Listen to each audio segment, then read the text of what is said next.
John Barnett Tournament, June 8th at BAM Arena in Strongsville, Ohio. Be there or be square. Okay, I'll be there, so I'm not going to be square. And, it's for a great cause, so come on out. June 8th, BAM Arena, Strongsville, Ohio. Come support John Barnett and his family in his battle against cancer. And then next on the docket, the Big Asp Open. Dramatic pause for effect. I know I was hoping that people would scream as soon as they hear it. Cheers coming from everywhere, but alas, guys, it's going to be an absolute blast. So buckle up September 21st. Get your squad together, teams of 4, at Top Golf in Independence, Ohio. Just a short drive from downtown Cleveland. It's going to be a weekend filled with golf and cornhole, but the specific tournament, boom, September 21st, Big Asp Open. Buckle up, everyone. I mean, you get breakfast, you get lunch, you get Top Golf and a cornhole tournament, and you're going to get to see our faces. I mean that's worth the price of admission. Not worth everything. And some good payouts, and we're just going to have a blast, guys. Should be fun. So let's just get after it. Hell yeah. And now on to our favorite sponsor, Draggin Bags. In all the land. In all the land. They make the Power Dragon, the Double Dragon, the Dirty Dragon, the Dragon, Peach Dragon. Saw a whole bunch of Power Dragons. I even saw some RNAs. RNAs, man, I'm telling you. The Cleveland Regional. I've been trying to tell people how drippy that bag is. Mm-hmm. It's, if you're a fast bag thrower, it's worth checking out. But again, Power Dragon's flying off the shelf. If you want to jump on the old bandwagon, now's your chance. Go on, head over to DraggingBags.com, drop code BIGASP12 at checkout to save yourself some money and get yourself some great bags to up your arsenal today. Cornhole.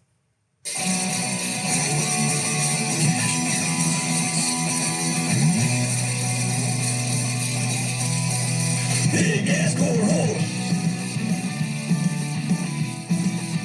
We hope you throw it straight. And nothing but 4-baggers from here on out. All right, welcome back to yet another episode of the Big Asp Cornhole podcast. Sean and Dane are with you as always. What's going on, man? Not too much. I sure am here. Sure are. With you. So it's going to be more of a traditional episode, but you guys are stuck with just Dane and I. Oh, man. For the entire episode. There's no guest this week, so we're going old school. But we're letting you guys ask traditional the questions. format. So we'll the OG fans of the show will be happy this week. So but before, holding on to tradition, before we get into anything else, Dane, let the folks know what we're drinking tonight in our favorite segment called What You Drinking?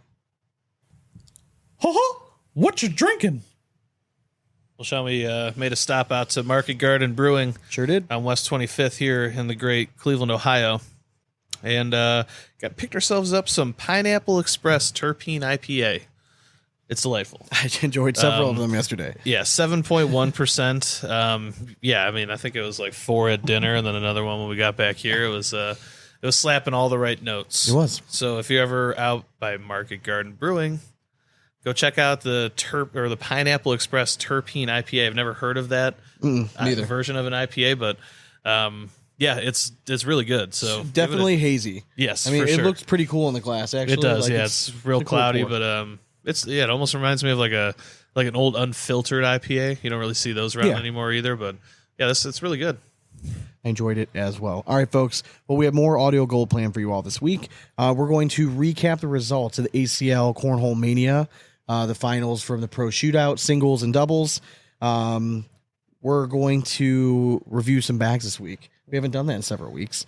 Today are 3 new series of bags by Swag Bags. We have listener questions, which are always amazing. We have some dramatic readings. Oh, yeah, we do. And then we don't have an interview this week. So like I said, we're diving into these listener questions. I have another tier talk as well for us later this week. So it's just going to be a fun episode. Indeed. But before we get into anything else, we're going to let you know what's going on in our Cornhole lives in a segment we call In and Around the Hole. Are you too good for your home? Answer me! And this is brought to you by Black Sheep Baggers. If you're in the market for a new set of bags, you got to check out Black Sheep Baggers. They truly have a bag for every thrower out there. Personally, my favorite that they have is either Sentenced or the Costello X. They're both great bags. I like them because they're just a slightly smaller template, a little bit fuller, very easy to manipulate. They're super hole friendly, and the guys that make the bags are just two of my favorite people in the cornhole community. I can't say enough good things about them. They believe in loyalty. They believe in, building a brand, believing in the brand, family. You find a lot of that in the cornhole community. So I like supporting people that support us and that have always treated us well. And those guys are awesome. So shout out to Black Sheep Baggers. We love you guys. And if you use code Big Asp, you'll love us too, because you're going to save yourself some money. Beautiful. Wow.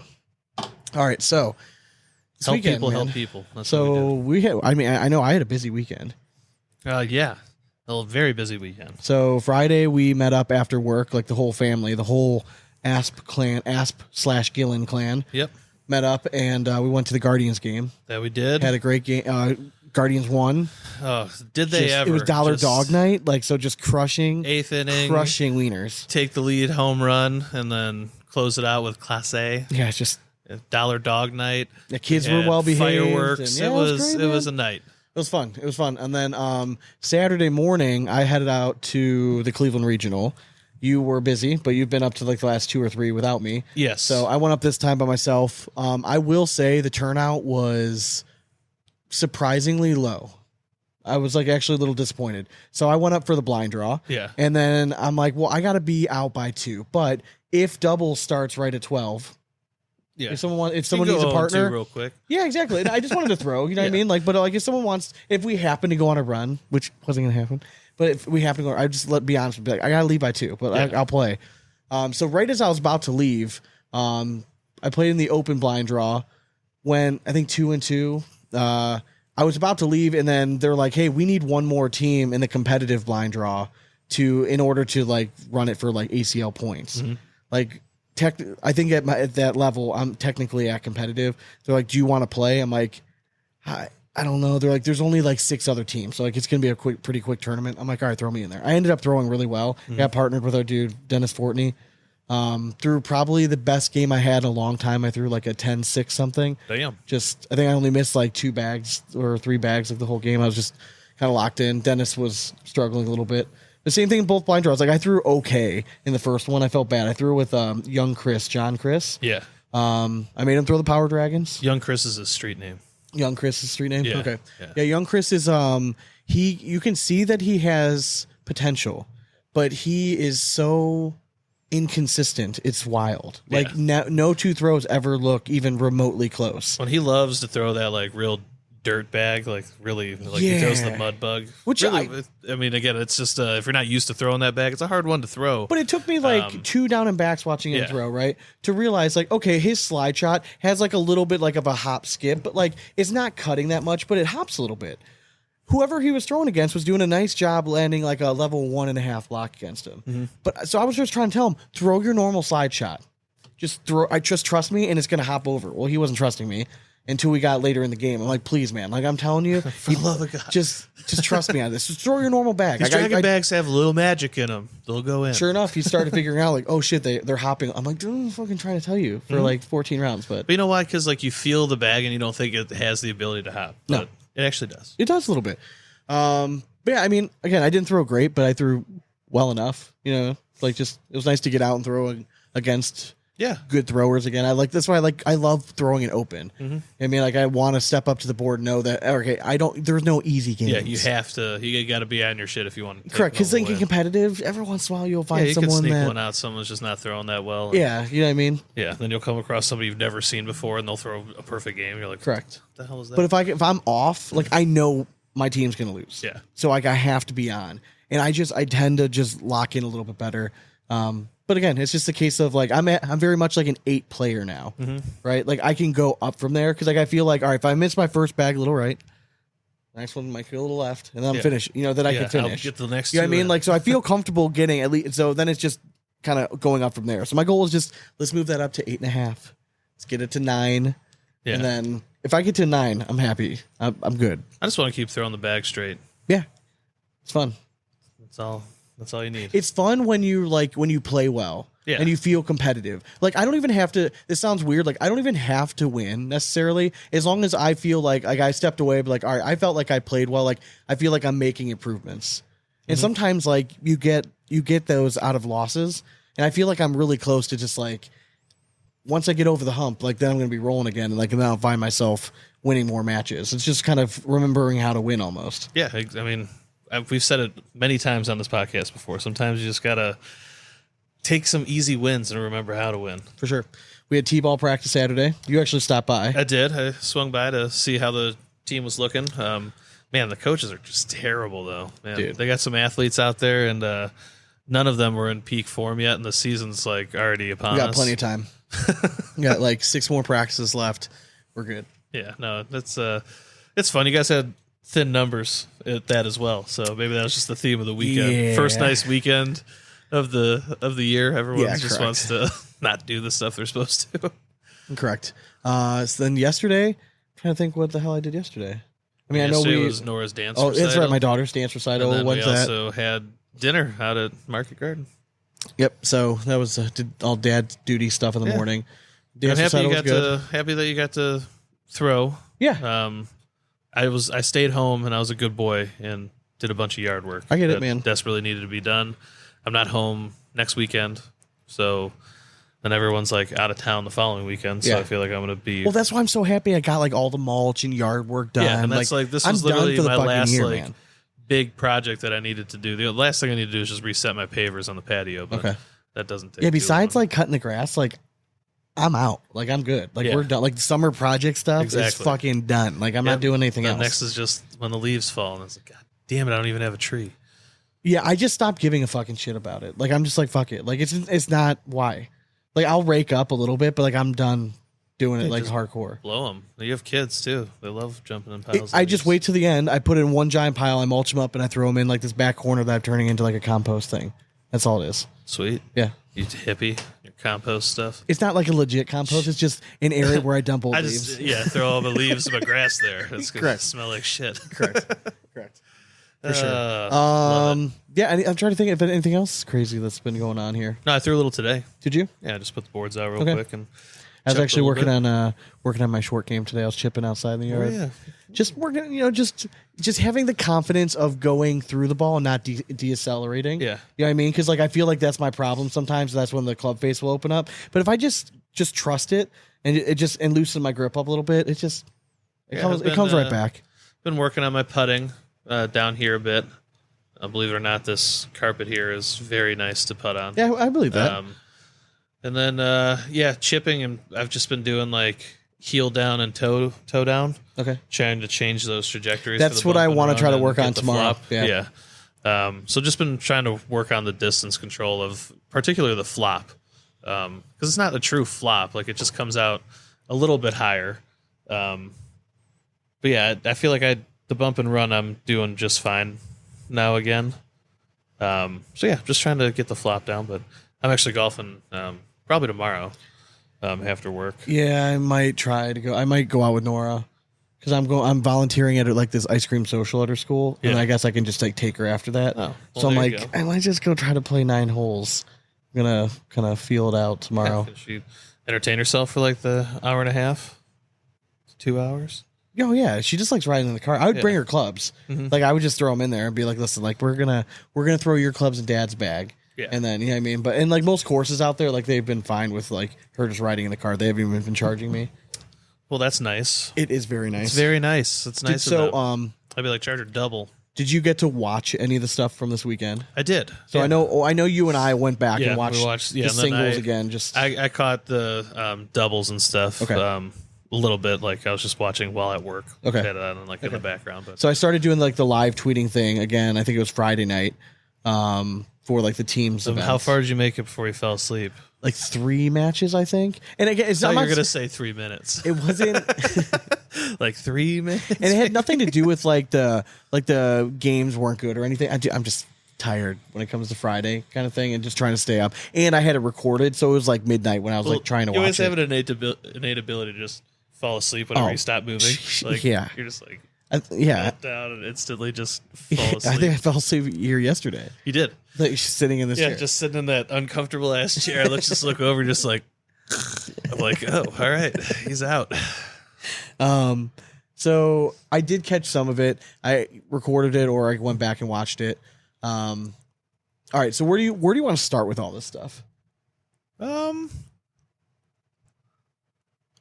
mean, I guess we could just get teams out of the way. You want to do teams Yeah, first? before Okay. we all right. like hammer home all the important stuff. All right, so I watched the teams. This was the Texas Bully Baggers versus the Las Vegas High Rollers, Yes. right? Mhm. So pretty decent teams, like pretty decent lineups. I was actually pretty excited for it. The first match of the day, Texas rolls out their big guns, right? They roll out Eddie and KB over Stout and, forgive me, whoever the Stout's partner was. Okay. Let me tell you what, like Eddie looked okay, wasn't like crazy sharp, but like he looked good enough. KB was not looking good at all. Yeah.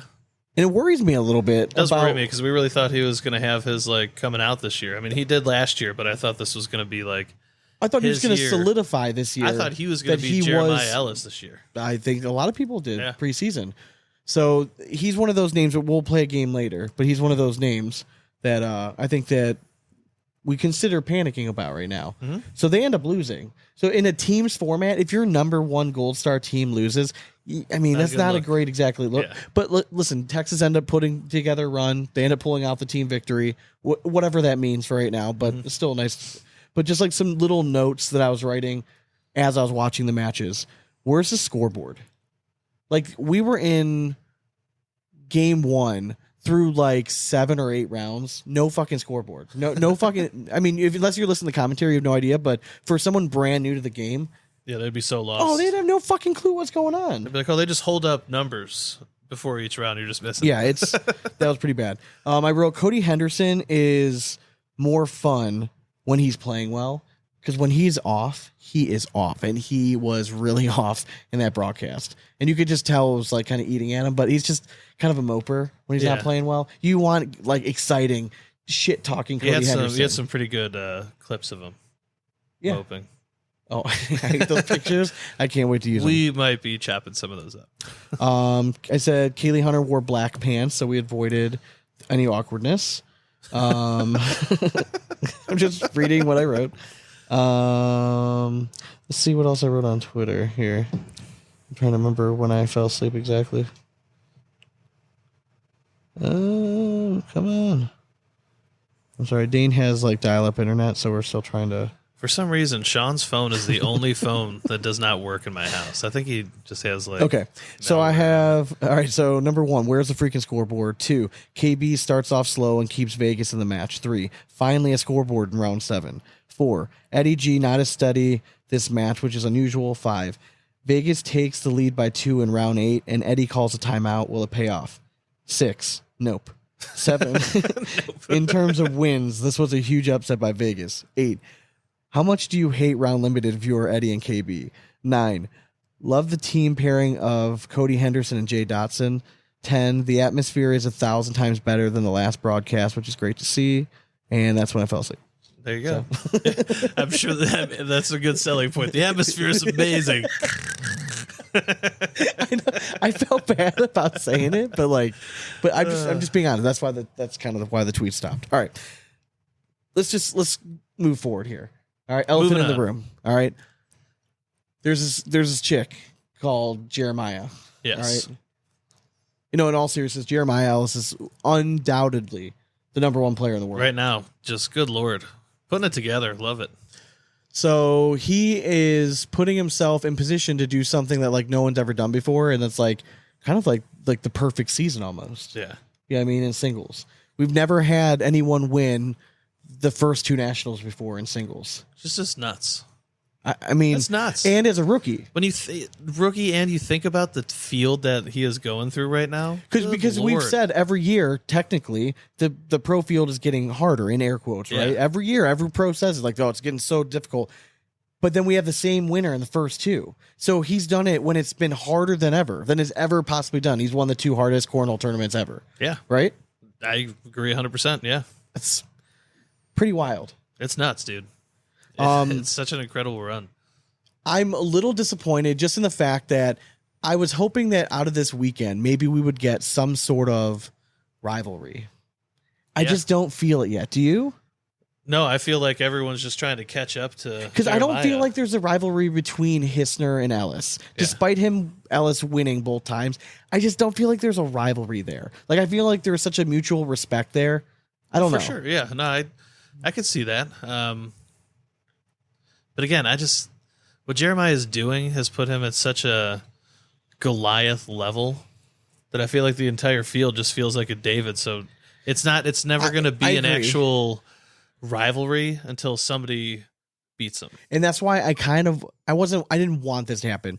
But if Jamie Graham did beat him, exactly, that's when I feel like it would have been great for TV. Yes. Because those two can match each other's like status. Yeah. And I guess like respect among their peers, like as being like some of the best throwers. I mean, hell, I would have put Hissner there too. If Hissner could have taken it down, then if you didn't get a chance to watch the Graham and Ellis match in the semifinals, I highly recommend you doing it. Yeah. Because those two are just really fucking good. They are. And Jeremiah ends up rounds- winning like 21-13 or something. The big rounds killed But that's Jamie. all it was at the end. I think he gave up 2 really big rounds at the end. I mean, it was a very tight match. We said it like Jeremiah scored like 13 of his points in 3 rounds or something. Like correct. You can't come back from it's that. uncharacteristic by Jamie. Yeah. Like he made a few mental errors, and I'm sure that if we talked to him right now, he would admit that. Like I don't think it was like poor execute. I think it was just like he made a few mental errors. Untimely airmails and misses and stuff. It's good to see. Like it looks like Jamie Graham's back because Jeremiah Ellis is doing that to everybody right now. Oh yeah. And he's still played really well. Again, Like Jamie still threw really fucking well.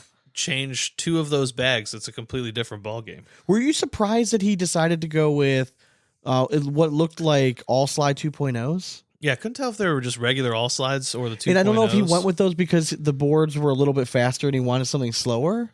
See, I don't know. Those boards looked like they definitely looked slow to me. They looked like a good speed, like a much better speed than they had previously. Yeah. So I'm hoping the ACL had done something, or maybe just allowed play on them to or kind of just loosen pledge up. Well, not Windex. pledge, not pledge. Yeah, Windex. Yes, that slows them down. Just one little baby squirt. Just dab it. I mean, I would love to put different slick patterns on it, like bowling, right? Just where'd I spray it? You're gonna have to figure it out. Just at the very bottom, all the short back guys Just are shooting out the fucking board. Launching. But Jeremiah Ellis, congrats again, man. Just a crazy good start. And Hell yeah. And listen, and if people want to talk about the Ellies, I mean, we were bandwagon people before the bandwagon was even created. You know what I mean? So we've been talking. He was both our picks for Rookie of the Year. We're not surprised. And here we are. Yeah, she's adorable. We're allowed to have a little fun, okay? Like Jeremiah knows that it's all in good Hell jest, but goddamn, some people just need to just not take life so serious. On the other side, we had Adam Hissner and Gavin Cano play. Yeah. Man, I tell you what, Adam Hissner, I don't know if it looked to me like he went in with a strategy to beat Gavin, and that was, I'm going to make him push through everything. Mm-hmm. And early on, it worked, and it was frustrating Gavin just enough because, like, Adam was okay with just taking 2. I'm going to take 2. I'm going to take 2. As soon as your bag kicks a little bit, I'm just going to take 2. I'm going to play smart, going to take the 2, and he gets it. And Adam handled it pretty comfortably. Yeah. Gavin is still very fucking talented, and he's already had an amazing start to the season. He's going to get it done one of these days. He's close. I agree 100%. I would say it's sooner rather than later. Like this, he doesn't strike me as one of these guys that's like he's reaching the pinnacle and then he's just going to fall away. No, he's going to like he's too good to do that. Yeah. Because he can hit all the get shots. So much better so fast. Yeah. I thought he overused the roll bag against Adam. I thought he should have airmailed more and trusted it more. I mean, that's where his success came in the first national. Yeah, His I agree. airmail was just ripping. So yeah, I was kind of there with you. I don't know. But at the end of the day, like Adam just put one. He put one on him. Yeah. Like, every first bag was just sitting right halfway in, or just sitting right in front of the hole. Like level 1. he played it beautifully the the whole freaking game. And yeah, he missed a couple here and there, but Adam did Gavin, switch bags. He did. He was throwing the darts, so yeah. we were right about that. But then Gavin also, he didn't help himself at all in that game, though. There were several times that Adam missed a shot here or there, but then Gavin would just follow him, and like that was it. We like the one big push that he had, that he went like slick side down and stepped way out on, and we both kind of said like that wasn't the play. Like you should have shot the airmail. Like I think that was kind of the start of the downfall. Yeah, a little bit. Because he like side railed it and like shot it off the back, and I'm like, oh, God, you can't give up that many points in a round to Adam Hissner. And I truly believe like once Gavin wins that first one, like man, everyone might be in trouble. Yeah, because then he can finally like take like the weight is off his shoulders. He has the one. Now everything else is just for fun. You know what I mean? Now it's all extra. Exactly. How many extra sprinkles you want? Yeah, or does he lose the hunger? Maybe I don't know. Yeah. I mean, time will tell. Cornhole's a fickle game. Yeah, Sean. or like that's why sometimes we see these guys, they get so fucking close and then they disappear because they're like, fuck this. You know what I mean? Like I put all this time and effort in, I'm never gonna can't get it done. Yeah, it's just you gotta have a strong mental game. So very impressed. All right, so moving over to I'm sorry. Before we get to doubles, there's certain guys that we're not hearing their names right now. Yeah, like among the top people, right? I'm gonna throw out some names. And I want to get your idea if we are in panic mode Eric right now. Anderson retired. Panic mode right now. Yeah. So did Derek King. Mark Richards. Are you panic mode, Mark Richards? Is he? We're gonna do our top 10s this week. We'll drop them. He's still producing in doubles, so like. I'm talking we're talking singles. Panic mode right now. Does it really matter though? I'm asking your opinion. Do you think he's like it's just not going to be a good year for Mark Richards? Yeah, in singles? I think it just might not be a good year for him. Okay. Yeah. Okay. But I mean, then again, he could just completely run the gambit in the next one. That's what I'm saying. He could come back and win this next. Like I'm not going to count him out. Again, it's not panic mode with. Okay, so it's not gauntlet. panic mode. Yeah, with the gauntlet that's here, I just don't. Again, it's just bad draws and little unlucky shit like that. I don't know. Yeah. What about KB? I mean, KB after his team's performance, I mean, a bit. He was so consistent last year, and that's really what made his year so impressive. That, yeah, I mean, it's a little panicky right now. Tony Smith. Smith. We're also not hearing him on the double side either. I know. Tony Smith. Singles wise, a little bit, yeah. He's struggling a bit, surprisingly too, because I would expect him to be. For some reason, I always thought Tony Smith was always going to be more successful in singles, like kind of a la like Jamie Graham, where he's always in the mix, more so than Mark Richards. Because I just thought he had more shots, and as the game evolves, like you need those shots. Yeah. But here we stand. He's really not producing. Yeah, a little bit. But again, they're getting it done in doubles, so who are we to say otherwise? Part of me, I see these guys now, and they're having success with like some slower bags. Yeah. And obviously Jeremiah throwing Viper R's, like it is, we get it. Like it's a hybrid carpet bag, so it is a little bit faster. It is hole forgiving, but like, I don't know. Sometimes I'm like, is Tony doing himself a disservice by not throwing something that fits his game style best? Or can he really just throw anything? Yeah, I mean, he had his most successful season throwing something that maybe didn't suit his game the best. That's true. No, that's a good point. It is. He won faster bags. Yeah. So, I mean, slinky season was a thing. That's true. Maybe he needed to go back to being like sticky season and like get a hashtag going. Yeah. Just change it up completely. Doubles. Goddamn. So this is going to get annoying for people that don't like Jeremiah Ellis. Ellis and Hart win doubles. That they did. Heartthrobs. Listen, we talked a lot about that matchup last week. And if you go back and you listen to it, Dane and I both had our own strategies. So I said, if I were Graham and Modlin, or if I was their coach and I was doing that match, I'd be like, I want Jamie Graham against Jeremiah Ellis. I want Jamie Graham to want to throw against Jeremiah Ellis. Yeah. And that's when we talked to Jamie and Frank, that was definitely not the sense. Like they had the opposite thought process. Did, yeah. Jamie's like, no, I want to go score points against Ryan. I'm like, yeah, but see, you can't think like that. Like I want you to go take on the top dog. Like top dog should be fighting the top dog. But is it kind of taking on the top dog when you're like opposite sides see who can boat race more? No. To try to get you to victory? No, I don't think so. Fair enough. Because you have to have enough faith in your partner that like they're competent enough that the other guy's having a shitty round that they're still going to put up points anyways. Singles were played after doubles, correct? Yes, correct. So maybe he just didn't want to show his hand to Jeremiah. I don't think that's the case. I know. Again, what hand is there to show? It's Cornhole. Yeah. Like they faced each other plenty already, but you never know. Thought processes. You try the next one, weird. but tell you what, Ryan Hart showed up and showed out in that match. Gave up a few early on, but then when it came down to crunch time, Ryan Hart won that match for them. Yeah. Like Jamie gave up some points, and like Ryan just stayed rock Down steady. the middle. And he had a really good weekend, so it was really nice to see. And again, like there were question marks going into the season. Like Ryan ended last season so well. We all knew that how talented Jeremiah was, but after National 1, there were some clear question marks about like, all right, is this team, are they going to be like elite? Yeah. Like, are they going to be one of the top 5 teams, or are they going to be like, all right, they're going to make a splash?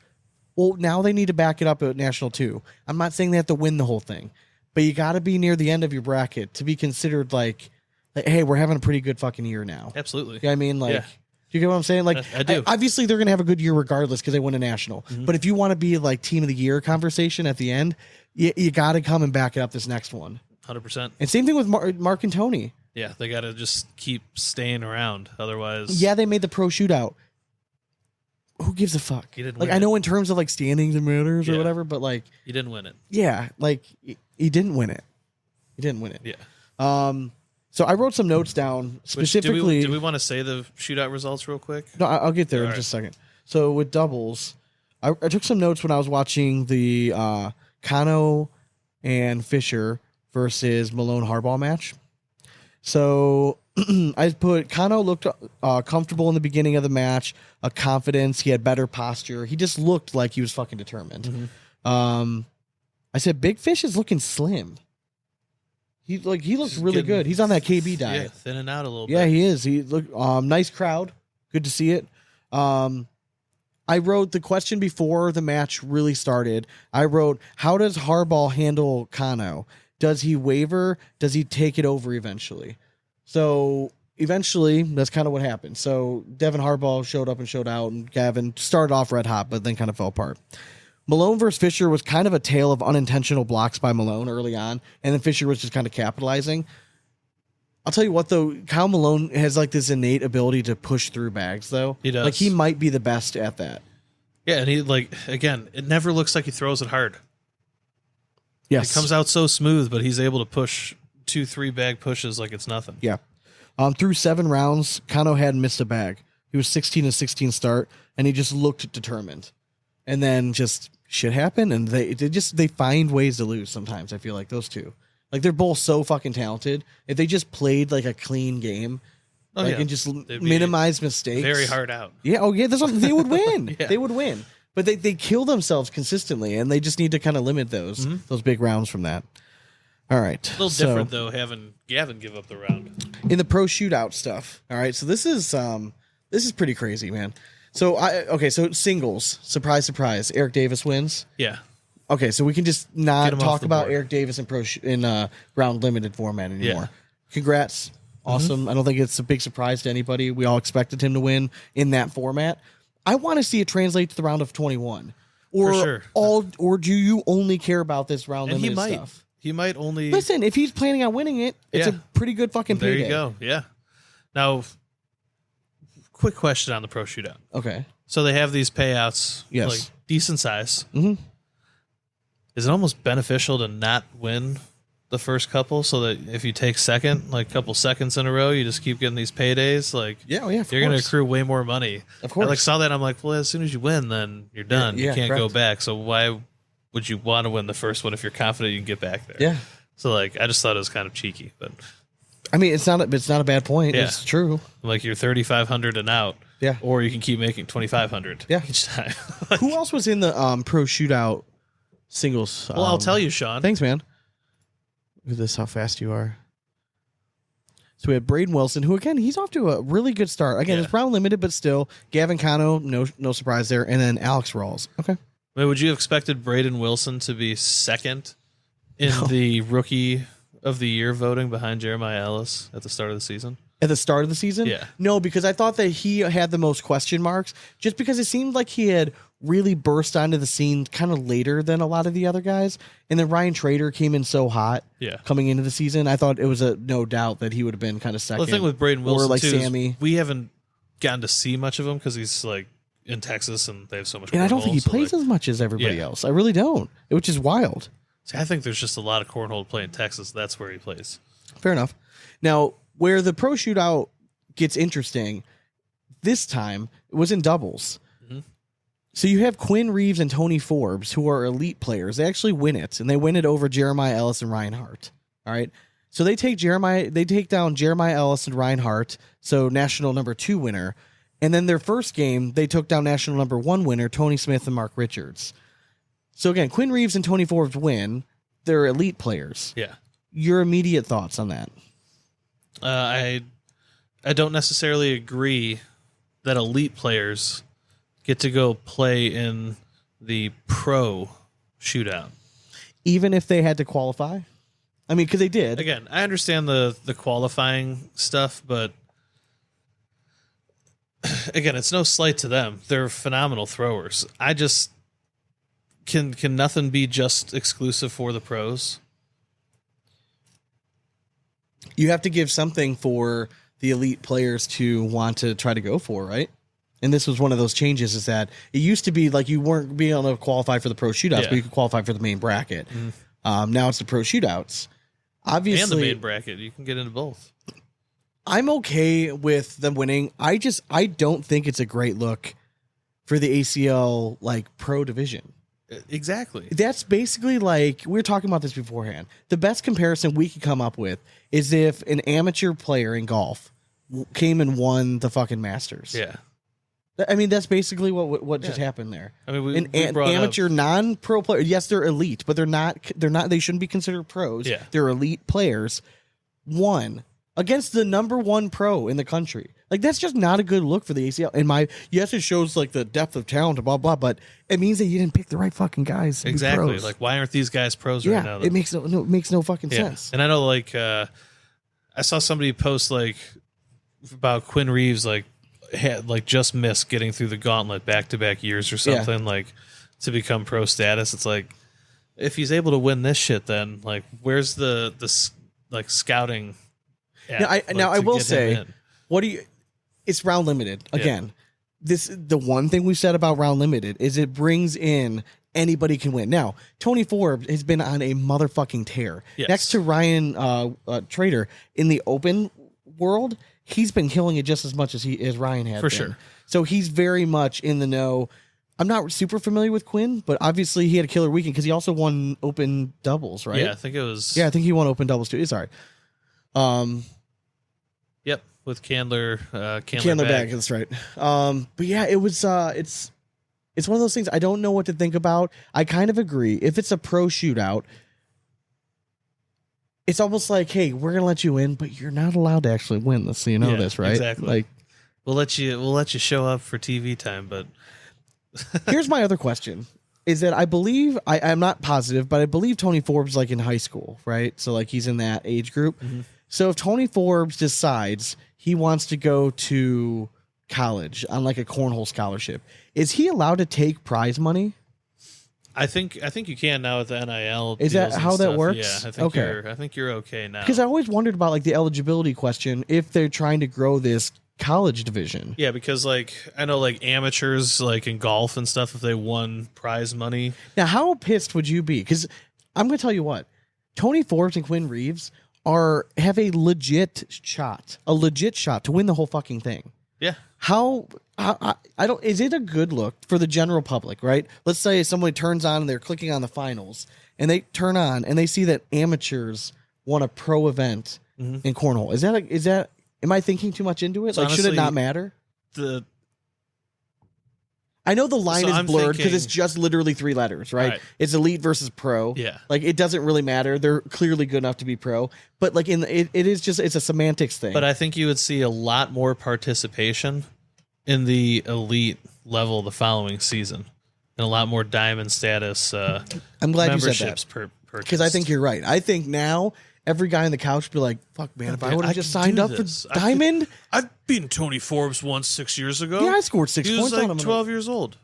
I do agree. I think the ACL secretly loves the fact Yeah. that they had elite people, because now they can market that. They could be like, hey, look what our guys did. They had a chance to Yeah. win, and they got a nice little payday, and they got on TV. Like, holy shit! Like, everything we said that could happen at the elite level, it happened for them. It can happen to you too. Yeah, look at these guys; they did it. But what they didn't tell you is that Tony Forbes and Quinn Reeves are probably like next on the list to be pro. If anyone, like, you know what I mean, like if they weren't juniors. Yeah, I mean, again, it's not like I don't want to have people like DMing us being like, "Oh, you bad mouthing," like not bad mouthing. But once again, I just think it looks. It's also weird, bad. It's like, not good for the gambling side. Yes, because once again, you get your fucking picks returned. Yeah, and it's I don't know. Like to me, it's they're not the household names that they're trying to build. Like there's a pro division with names that they're trying to get out there, and it's just not the greatest look. And again, I'm not taking anything away. I'm hats off, Tony. Hell Seriously, yeah, I'm pumped that they won. Quinn, like shit. I never congratulations. Care who really wins this shit. It's just it's a weird look. It is, and I'm trying to. I still don't know if I have an opinion on it. Like I keep going back and forth because I can see both sides, but I'm not like I don't have a strong opinion either way. But I do think it's odd that like amateur players won some sort of like a pro event. Yeah. Even again, it's a different format. I get that. I think the pro division as a whole should be like, fuck, man, we can't let this happen again. That's kind of what I'm coming to. Is like you guys need to start showing up and showing that you're the pros. All right? So the two new sponsors for the ACL were kind of like out in the open, loud and proud. That they were. So Seagram's, Yes. Wine coolers. And backyard.com. Yeah. I understand backyard. Yeah, it makes sense. Because every backyard has a cornhole. Yes. Yes. Yeah, it does. It's weird that, cause I don't know if backyard.com, if it does it sell ACL stuff. I have no idea. Can we check that? Can you? Let's go back. You know what? Let's take a journey. Right, this is a weird show. We're gonna go to backyard.com on the backyard.com because I watched an ACL match and and on the board it said backyard.com. So that's why I'm going to backyard.com right now. Welcome to Backyard. Let's have fun. Join their email list. We get 20% off. Nope. Hot damn. Go ahead and go to games. Let's see what they got. I'm interested to see if they sell ACL Pro. What? Dude. Whoa. All right, so dude, my kid's definitely getting one of these. There's a Bentley, a child's Bentley, and a child's Ferrari on the very first page. So Logan's getting for his third birthday or fourth birthday. Fake cornhole bags on here. Okay, keep going. Some corn bags. Then they have non-ACL boards. Interesting. They have really mini tabletop version. Yeah. Lots of disc golf stuff. Some croquet. I just want to see, do they have any actual ACL boards? stuff? I see no ACL stuff here so far. More fake bags. Ooh, Sean, this looks fun. Looks kind of sweet. Yeah. Tabletop bowling. Yeah. Some putting greens. Ooh. They got bumper cars, a Lamborghini, some more cornhole boards. Again, yeah, not what you're looking for. Can you search in the search section, type in American Cornhole League, just see what comes up? American Cornhole. I know this is a great podcast, but I'm just interested to see. Let's see. Nope, it just has like American flag cornhole boards. So I do find it interesting, especially with the ACL coming out with the new stamp stuff, that they're marketing a company that is like direct competition for the companies that they're requiring to have their stamp on it. These aren't even your level of products. That's what I'm saying. So why would you promote a product that's selling like chintzy shit, unless the plan is eventually for you guys to sell stuff there? But like, I would sure hope. Why wouldn't you? Yeah, like why wouldn't you market the people that are like paying you money here? But these are not like pro level boards, folks. That's what I'm saying. Like, why wouldn't you market the companies that are paying you money to like get the stamp, right? Yeah. Like, wouldn't that directly benefit you? Like, if you're getting a percentage of sale, right? Wouldn't you want to market your own companies? Yeah, I would think so. I just thought it was odd. Like, I'm glad that they found a sponsor. Like, it's good. Like, we need this. We need the ACL to have sponsorships in order to go. Umbrella. Ooh, look at that one. Oh, there it is. But I just thought it was an odd one, and I had a feeling like it was going to be something like this, and I'm just surprised that I'm assuming they're not like a huge games like website. I think it's just everything. I mean, it's pretty. They have tons of stuff, but a lot of this stuff looks like some Wish.com crap. Interesting. Yeah, it's so it is interesting. Before we get into All right. So before we move on to. Hang on, let's see what play sets we can get your children. All right. Let's see it. This one's pretty dope. Yeah, they already have a swing set, though, so we don't need that. Let's see. A classy swing set. All right. Let's do a quick tier talk just to kind of break up the monotony of it, and then we'll go into the bag review. All right. All right. So I want to know, tier talk, what sports award would you want to win most? So we're talking like any it could be anything. Okay. Like in any sport. In any sport. Yes.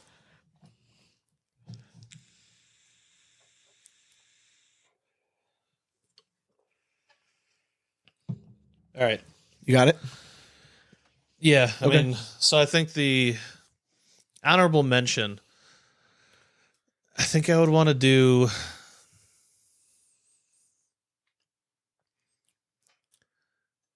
honorable mention. Give me like Cy Young.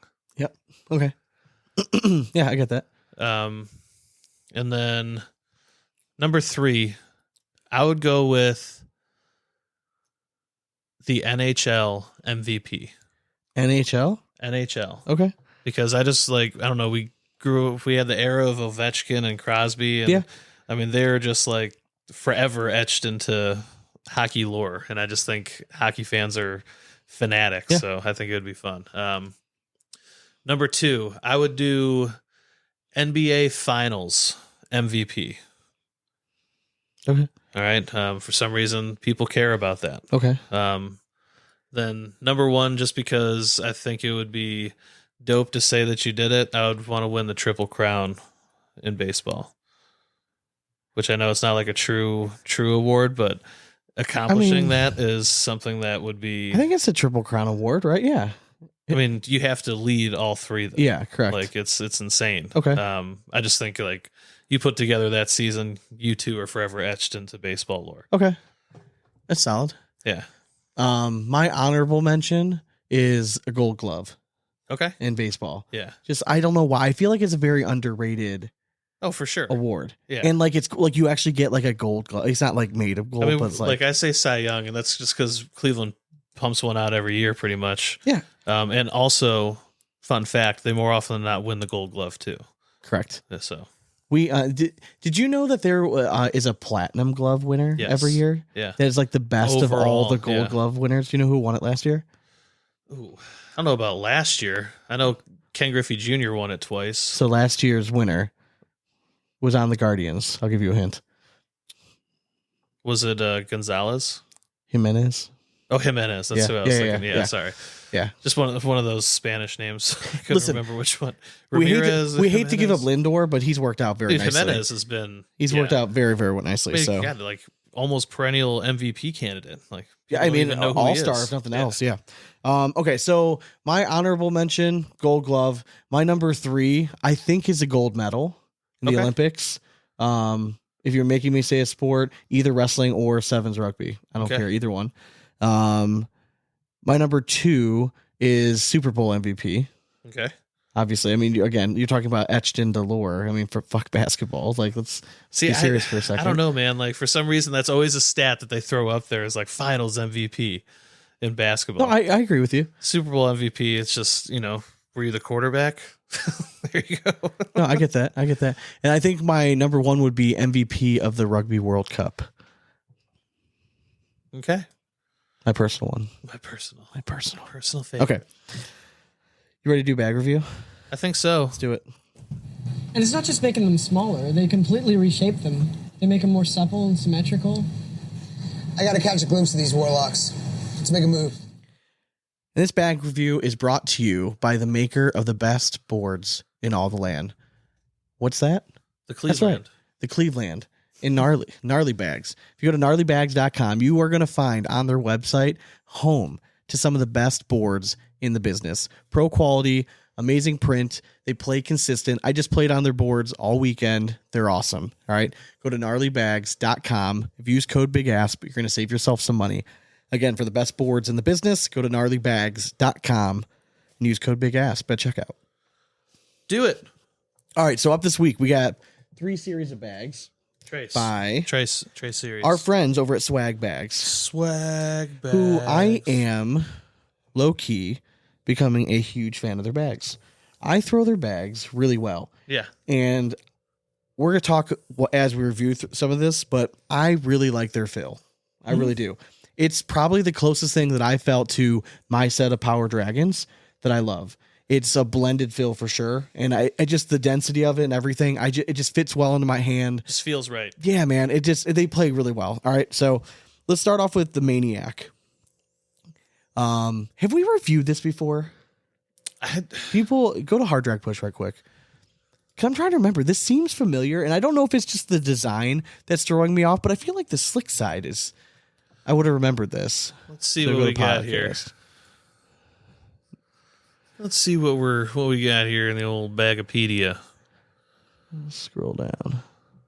I'm getting there. Come on. We've reviewed a lot of bags. Yes, we have. But luckily My for the scroller's Bagapedia, not scrolling. shout out to Jay. Keeping this up. We do not have the Maniac on Okay, here. all right. Because there was I think it was the Delirium I'm confusing it with. I think it had a similar design. It might have, And I yeah. think it was also the herringbone. Okay, so Maniac. It is a herringbone carpet bag with a ridiculously fast slick side. And we've been seeing this slick side popping up. Feels very synthetic. Yeah, and it's been on a couple different series that we've reviewed in the past. Yeah, I actually really liked it with the herringbone. Yeah, because it's like it gives it a little pushability. It does. It definitely gets underneath a bag pretty easily with the slick side to be able to push stuff in. Now, I will say if you are trying to cut this bag and you over tilt it, it does tend to catch the slick side, so it tends to straighten out. Mm-hmm. But if you keep it just at a subtle angle, so where you're going to catch the herringbone, it will move quite a bit. Yeah, for sure. Again, the feel of it is really what it got me. The template's really nice. I would say it plays medium to large on like the size scale for the templates. I feel like they're like overall their bags tend to be a little bit bigger. Yeah, definitely on the Yeah. larger side. Yeah, correct. But not like the biggest bag. No. But It's like just like it's towards just it. I on do the agree. larger side of the spectrum. Pretty square, slightly rounded corners, but against the fill, the closing seam is actually pretty tiny across the top. It is, yeah. It's a nice one. I mean, not much of a little pucker there at the seam. I have since transitioned. I'm now seam Whoa. into my palm Are you kind of guy. Shania? I know. Oh, you just changed your grip. All right. I did just change my grip I a thought little you bit. just went full blown transition. No, not that far. But yeah, it was a really nice bag. I threw this really well. So again, herringbone carpet. It's one of those variable speeds. We'll call it a 5. Just for the sake of argument, we'll call it a 5. This slick side, I'm calling like a 9.5. Yeah. It's very fast. It goes moves plaid. off the board. Whenever we say like this speed it goes plaid, like that's this stuff. When it was on my boards, if we threw a slick side down and it was short, it was sliding does down, not back down. stop. So, and you don't see that very often anymore. No. But I liked the chance on something. And again, if you're somebody that likes herringbone, but you also like having that for sure slick side that is not going to get affected by humidity and it's going to stay true and slide right through, this could be money. That's the one. This would be a great blind draw bag because if you get paired up with someone that only likes throwing slick side, be like, all right, and you want to throw carpet right here. I got Bingo. you. Gotcha. So design score, pretty trippy. I like it. Yeah, I do. I'm going to go with 100. Yeah, I'll go 98 on this one. Okay. It's trippy, but I like the next two. Performance, where are you going? Performance for me, again, it's that herringbone, which is a bit of a devil for me. And I was catching that edge, like you were mentioning, on like a cut shot sometimes. So I'm gonna go just give me a 75 on this one. Okay. I'm actually going to go a little higher. I threw it well. I'm going to go an 83. All right. Yeah, I did like it. It was, and again, this slick side just makes it so freaking hole forgiving. Yeah, for It sure. really does. All right, so the next one up on the docket is the Chaos. Now this is the Chaos L. Chaos L. We've reviewed the Chaos before and we gave it good scores. Okay. Yes. It's a hybrid carpet bag with a familiar slick side. So essentially same materials that's like a Power Dragon, right? So you got the Viper slick, you got the same type of hybrid carpet that's on there. Just an L version, right? So a slightly more floppy, a little bit looser bag. I'm interested to hear what you thought of it because I know you tend to like a little bit of a fuller bag. Yeah. But again, like their fill's still a little dense. It is. It makes the bag the bag itself is like their normal template, right? So it plays on the bigger side, but with the less fill, it almost makes the bag feel smaller when I'm about to throw it. Yeah, like it's not a bad feel at all. Honestly, I was a big fan of it. I liked the playability of it. I can't really tell much of a difference, but I forgot how much I like this hybrid carpet too. Yeah. It's just like it's slightly different, correct? It's just a little bit. This is yeah. more like the Viper R, I believe. Yeah. Yeah. No, I do like it. My only thing is for me, I can't like roll this. No, It's like a 2 flop for me, and I'm sure there's everyone. If you can roll a bag, I'm sure you can do that. So exactly, I put it away. Pretty much, yeah. Yeah. So like, but I want to know like, how much action does it have like on the board and stuff? It didn't have that much, but it makes up for it with just being just a little bit more slinky. I would say For sure, yeah. Plays very lewd, plays very big on the board. Yeah, it was really well done. Like I get why people would want like a little bit slightly less full version. So if you're somebody that wants a little bit more flop, you like the chaos, but you thought it was a little bit too full, this is gonna be right up your alley. Yeah, You're gonna for like sure. it a lot. 100%. So design score, we got the badass tiger. Yeah, this one's fucking 110 love for me. tigers. Yeah, I'm 100. Yeah, correct. 125. And I like how he changes the color of our logo in every scheme. Just kinda, this subtle. We appreciate that. absolutely. Just Chauncey, we appreciate that. Sticks kind it of up in the corner. Just kind of makes it look a little like not as loud, but it's still there. Performance wise, Going 86. well, you're going high. Yeah. So you like this a lot more than the original one? Yeah, I All right, do. so I'm going to go a little bit lower. I'm going to go an 80. I think I still prefer the original Chaos. And I like, don't get me wrong, I like a floppy bag, but again, now that I've changed my grip a little bit, now that I'm throwing, I don't know, just a little bit different, like I like something just a little bit fuller than this. So I would actually prefer the normal Chaos. I want a little bit more mass behind my push shots. But this having a little less fill tells my brain like, oh, you're not going to be able to like cut this 90 degrees. So maybe I'm not going to just- argue with you. Yeah, I like do maybe agree. just play it straighter. This would probably be smarter for me to play with. Yeah. But my thing is, and we both know, when I tend to not play well is when I'm throwing everything short and I'm pussying. Like I'm like almost like shot putting the fucking bag there instead of like letting it rip.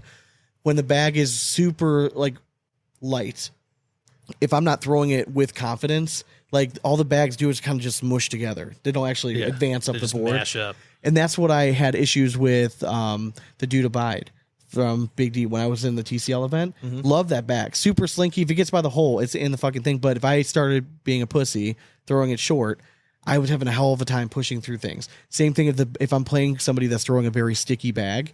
Luckily, we don't see that too often anymore. But if you're playing against somebody that throws a sticky bag, sometimes these floppier bags, it's tough to go through them. Yeah, for sure. You can kind of bounce around them, but you just got to play the angles game. So, all right. We got one last bag here. Last but not least, We got the Swag Bags Tornado. Tornado. So, hybrid carpet bag again, but they slowed up the slick side. They did. And this is their traditional fill, like fullness kind of bag. This I threw phenomenally well. I, for whatever reason, with the hybrid carpet, I have been trying to stick with just don't be a bitch and throw slow side pushes. It's been working for the most part. Like I'm only using slick side if I have to go through like 2 levels or something. It just helps me stay in rhythm of carrying the bag further up the board. That's all I'm doing. I'm just changing my release height just slightly up. I mean, all things we used to talk about with DK when we were like going through all that stuff. So I've been really trying it, and it has worked like the last few times I've gone out. My biggest thing is with my release, sometimes I get lazy and I don't finish through and I miss right. And then I overcompensate and I'm like pulling my whole body through. But once I get locked in, I can just kind of feel the line that I'm good. I don't necessarily need something super fast anymore.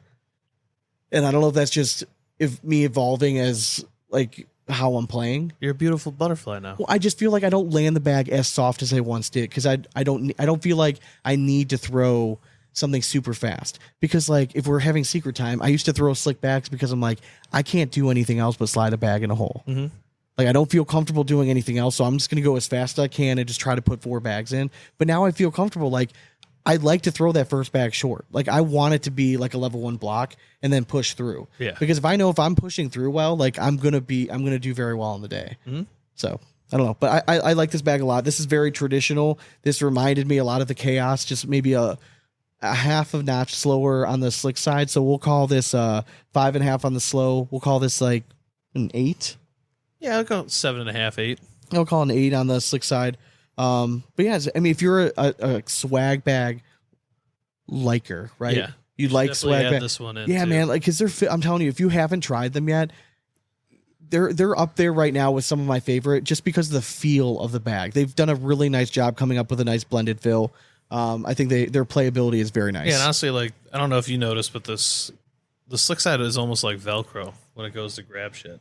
Yeah, oh Like, yeah. It definitely picks up stuff too. So, you know, I was a fan of The it slick as well. side's what you'll find like on the slick side of like a Surefire. Yeah. Right? It's like that same stuff. So we'll call it like an 8, but it tends to hold true enough. For sure. Design wise, of the 3, this is gonna be my lowest. I'm gonna go with a 96. Yeah, I'm gonna go with 100 on this one. I actually quite like it. You don't? Yeah. Yeah, I get some Wizard of Oz vibes from it. All right. I digs All right. it. I do, yeah, that is a nice touch. Yeah, Nice touch. Performance wise, where are you going?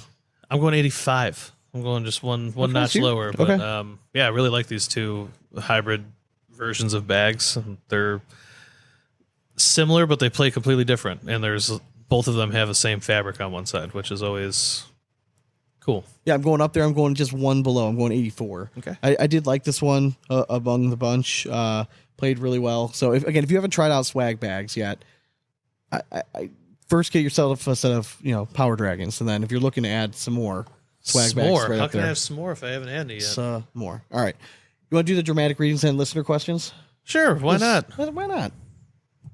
In a world where bean bags have brought men to their knees, social media serves as sanctuary for keyboard warriors.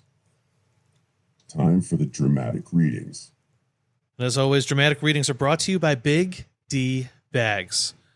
We like to say it, Big Asp fans love the feeling of a big old D flopping around in their hands, so do us a favor, embrace the bulge. Head over to Big D Bags and drop code BIGASP10, I believe, at checkout.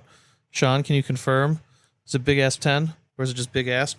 Is that still going on? It's Big Asp 10, and you get $10 off. your $10 purchase. off your purchase Yep. over at Big D Bags. So once again, grab the girth over at Big D Bags.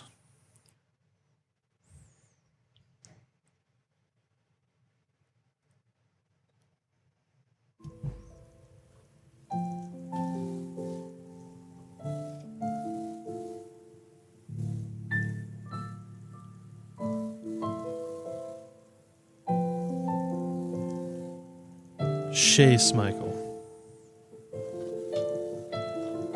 Sorry, my phone's going crazy. Here we go. When you start getting really good at cornhole and people hate your game and hate you being better than them, you bash for being hacked and messaging random people this and that. Then these dudes want to try and start a whole bonfire with my name in their mouth. Like, grow TF up and get a pair of balls and say it to my face. Laughing face emoji, laughing face emoji, laughing face emoji. Keep mine, my girls, and my kid's name out your mouths and find a new hobby that you are decent at. I'm going to continue to grind to be good at this sport and make the haters wish they was as good as me. Wow. So this guy is a huge piece of shit, apparently. Yeah. He's been causing a whole bunch of issues in like the Ohio area. Apparently was asking for money from a bunch of people. Was skipping out on bar tabs left and right all over. So I guess he's getting banned pretty much from everywhere. So if you're a cornhole director around the Ohio area, maybe Western Pennsylvania, Yeah. maybe Michigan, maybe just keep that name, Chase Michael. I can't remember. I don't know what he actually goes by, but you can always reach out to like Cleveland Cornhole and stuff like that and find out. But he's just been causing a bunch of stuff. And I saw some text messages that he had exchanged with the owners of Cleveland Cornhole, and let's just say he's kind of classless. Just a big old piece of shit. That's what we'll call him. We'll keep it there. Heck yeah. But no. All right. Next one.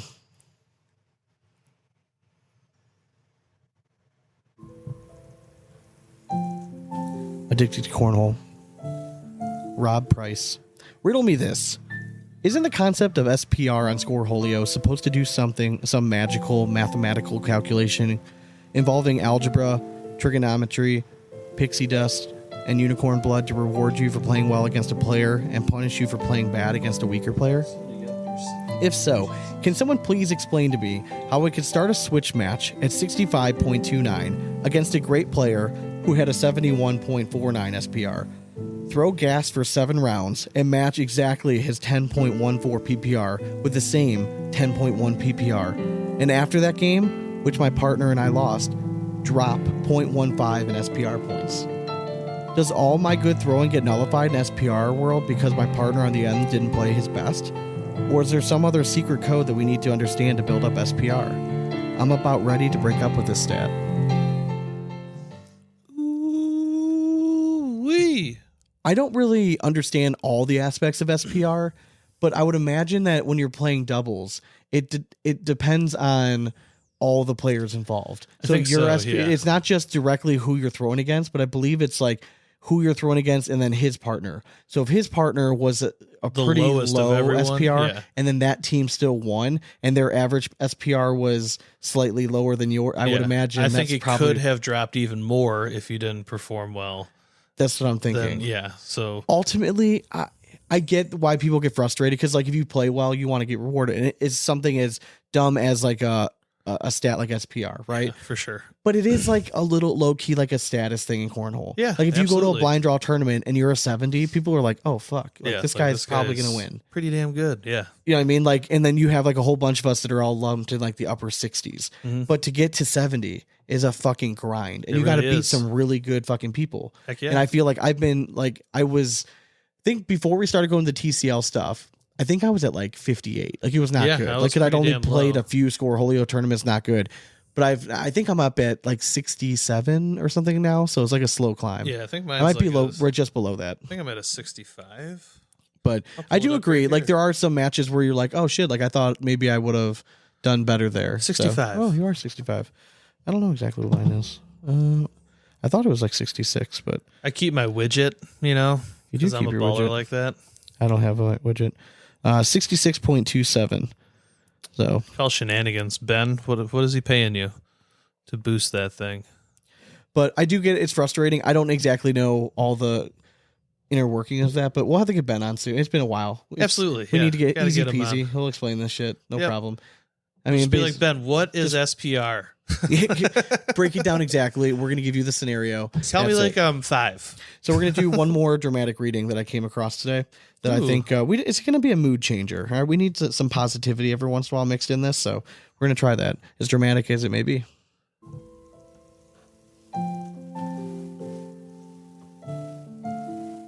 Addicted to Cornhole. It's by Austin Walker. I noticed a family watching us throw bags in the canyon during a barbecue. Eventually, they came over and asked me what the game was, as well as the rules. They're from India, and they have never seen it. We ended up playing a few games, and we both had a great time. So cool to share the game with new people, especially different cultures. So this is the kind of stuff that I love to beautiful. see. Heck Man, dude, yeah. this is why we got into it in the first place, because the amount of good people that we've met doing this and then getting to pass on it. And there's nothing better than like getting somebody else hooked on it, right? When you finally get somebody like, oh, you're a loser like me. You like this? Like, isn't Yeah. it fun throwing beanbags at a fucking hole? Mhm. Like, you like it too? All right, sweet. We can be friends. Sean, I literally, like, not to shift it over to me, but my neighbor's probably like 10 houses down. Okay. I'm walking Kip, walk by him, and they're throwing cornhole in their driveway. They didn't have like pro level boards, but they Yeah. were throwing corn bags. And I was like, guys, do you want some actual cornhole bags? And they're like, what do you mean? Then the dad comes out and he's like, Were they yeah, like I've younger seen that dudes? on- no, it was a mom and daughter. Okay. And then their younger brother. Okay. And then the dad came out and he's like, oh yeah, I've seen cornhole on ESPN. And I was like, well, let me go grab some of the bags that they're throwing on ESPN. Oh, and shit. Let Okay. you guys try it out. So I gave them some bags. And yeah, I've seen them out throwing all the time now. And they invite me over every time. Sweet. I've only gone over once. But, Yeah. they struggled mightily when I finally made them move to 27 feet. Okay. But now they're learning. They Okay, wanted to listen. learn. So they're like, hey, like, tell us where to put it. Yeah, I get it, man. And so they're they're going through it right now. But yeah, it's Put it in my a beautiful cornhole. thing. Is that what you And told honestly, him? like I did, yeah. I'm like every time I make one, I'm like cornhole it just over and over again. No, I'm just kidding. I don't do that. You're supposed to yell that. Every time. But no, I mean that's the thing of beauty. I mean, honestly, even when we were in college, man, like we hung out with like I had a Saudi Arabian roommate. We met up with Mohammed. And, Do you remember Lydell? I remember Lydell Hawkins. Yeah, So for sure. in college, little blast from the past. I had two best friends, Hillary and Chelsea, and they lived in a house like directly across from our campus. So basically, I essentially lived there, right? So I was over there all the time, and I think every time I saw you in college, you were there. yeah, we brought up cornhole boards like every summer, and we would play. As soon as the weather got nice in here, and believe it or not, it does eventually get nice there. So we would be out every day after school playing. And this guy Lydell was former college basketball player, like just good athlete, right? Just super cool dude. And he would get super pissed because he could not beat me. Yeah. And he would like come up with like new partners, and then they would come and play Dane and I, and like they just couldn't. And like this was before this is well before, like 10 years before we even knew about like competitive cornhole kind of stuff. For sure. We were always like OG, like backyard savants. Like we're pretty good at cornhole. Well, I think again, like anyone that eventually gets into this, they all started about the same spot. Sure. They were like king shit, like in their neighborhood, and then they go find other neighborhoods. You're like, oh, my neighborhood really sucked. Yeah, you know what I mean? Exactly. Kind of thing. Like, it's the whole thing. So, all right, we got a whole slew of listener questions. So let me pull this thing up right quick. Sean, actually, I had one more question that please. I saw. Please. Let me pull up the question. It was from Facebook, and we both thought it was actually a really good one. Okay. How many rounds of 12 do you need to throw to consider it a perfect game? I love this fucking question. Thank you. Yeah. So we kind of like briefly discussed this. That is such okay. So if we're going by the actual definition, pure definition, it could be a 2-round game and be done, right? That could be technically a perfect game. You could throw 8 bags because it's impossible to win in one round. Yeah. So technically 8 bags would be the fewest perfect game. I think that most of us have all seen those posts of people that post up on Twitter or Facebook, be like, hashtag grinding, you know, and they're posting up their stats and it's like 4 rounds and it's like a 12. Like, listen, hats off. You still threw a perfect game for however long it lasted. You didn't have any control. You scored more points than your opponent. So I guess it's really like, was the question, what's the minimum amount? Yeah, it just said, how many rounds of 12? I would argue 2. If we're trying to do, if we're taking this literally, I would say 2. Because in all honesty, like you can pitch a perfect game with 27 pitches. Yes. Like, so if it's the bare minimum to get it done, to me, that's still considered right a perfect game. Yeah. I do love that question. Yeah. Because like now, if you're asking how many to like gain respect, like for like a perfect, like, you know what I mean? I like think you got to be over 10 plus. Yeah, I would agree. Yeah, if you get to 10, you 40 throw that bags in a perfect row deck to around. me is super impressive, no matter who does it. I don't think I've seen a perfect deck, and we were involved early on in the show. Yeah. That's all we had during COVID were decker rounds, right? Everyone was talking, and I think the highest number I saw was like 117. Yeah, I think that was that Tony Smith that did that. It's either Tony or Trey. I know they were pretty darn close, and like in that Northeast contest kind of thing. I remember in the International Cup, I threw a 109. Dude, I forgot you did that International Cup. Yeah, so those were back in the days when they still fun fact, if you guys aren't from the OG days, I actually won the first ACL International Cup with Callie Atkinson from Sweden. A virtual cornhole tournament. Yep. We had set up our cameras, and I was not a pro, and we beat a lot of pros, and it was pretty sweet.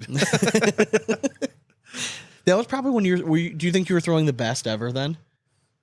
That was when my game was different than anyone else even knew, like, was around at the time. Because I was throwing that nasty hard cut. Yeah. Everything was super low. And, like, yeah, we had, like, roll bag players at the elite level and stuff. But, like, I felt like my cut was something that people didn't know how to combat. So, like, yeah, I was very successful at that time. Those are back, like, Pro Advantage 357 days. Yeah, for sure. Like, that's what we were throwing all the time. 100%. The highly illegal 357s. I still have them upstairs. Jesus, those things are so small. I love it. So Davin Ohms wants to know. So we talked already on our thoughts about Quinn and Tony winning. Yeah. But he wants to know, do we think it would have been different if it was to a 21 format? I would argue yes, only because I mean we're talking about the last two national champions in that format. Yeah. So they are currently the best teams in that format. So yeah, I think it does make you can make that big difference. argument that it would have made a difference. Then I mean the other argument is no elite player has gone on to win their bracket yet in a national when it's played to 21. So It's true. I think that's the case right there. Anthony DeSantis wants to know NACA. Seen any of the live streams? I think they're pumping those out to Saudi Arabia. Yeah, I have not. It's Seen anything. It's the live equivalent. Okay, I shouldn't say I haven't seen anything. Somebody sent me a link one time just to kind of check out like their format of it. Yeah. So I watched a few minutes of it, but Yeah. I've not watched it live at all. And I again, like I think they're really trying hard to stay under the radar, being like more of like a local club thing. It doesn't seem like they're at least yet trying to like push out, which I think is kind of smart. Yeah. Like stay under the radar, stop trying to be loud and proud. It didn't work out last time. You know what I mean? So maybe do that. So Dylan Turpin, ACL Pro, stud. He wants to know who wins in a hot dog eating contest, Dane or Sean. Sean. Yeah. I want to say I'll give you that not 100%. Yeah. Now if it's French fries, I got Now, you. how many did you put down at Dollar Dog Night? I'd put down 2. Is it? Yeah. Oh, okay. I'm not a hot dog fan. Like Even for Dollar Dogs? Like, you yeah, just don't- even for dollar dogs because they're just made with that less love. That's why I need B Rob's there with me at Dollar Dog Night. Oh yeah, he'll house some wiener with. Oh, you. yeah. Yeah. Just not a dollar dog kind of guy. I get I'm a it. little bougie, man. Trenton Combs. This is a great question. What restaurant has the best fountain drinks? I mean, isn't it just known that it's McDonald's? So I know that they have like a secret amount, like they let more out of the bib of Coke per like. Well, and it comes in those giant steel containers, which is like it just gives it a little extra flavor. They're not in steel containers. They're in the cardboard things. No, Coke and Diet Coke are in the giant. Those things that we used to have the hook with the hooks and then clang them down in the metal things. Those were filled with those were filled with fucking Coke. That was after I got there. Like they got rid of those. I'm telling you, when I was there, it was like actual. So they used to have like boxes of these. Cokes. Well, yeah, they had boxes, but like those would only be for like the smaller like mall kind That's of things. all I was pulling when I was there, Sean. Fair All enough. right? Fair That's enough. all I was pulling. I would argue anyone that has one of those Coke machines that you get to like pick like your combo, Dude, yeah. dude. Like I like to be a little creative. Like if I might be in the mood for like an orange vanilla high C, Who I is might feel a little like vanilla root beer. Who has I that? might- Is that Burger King that has those? So I know Five Guys has one. Okay. Um, Universal Studios has one. there is a chain. Is it Wendy's? There's a chain I of. thought it was Burger King. You might be for some right. reason. You could be right. Again, I don't go to Burger King very Neither. often. But it was like, somewhere we stopped like when we were doing a drive from somewhere and they had the machine and I'm like, oh shit, I think you might be right though. I think yeah. But what's your go-to mix? Like what are you flirting with? I typically go orange vanilla high C in that machine. Sometimes I'm a like So you just sometimes make a flat creamsicle?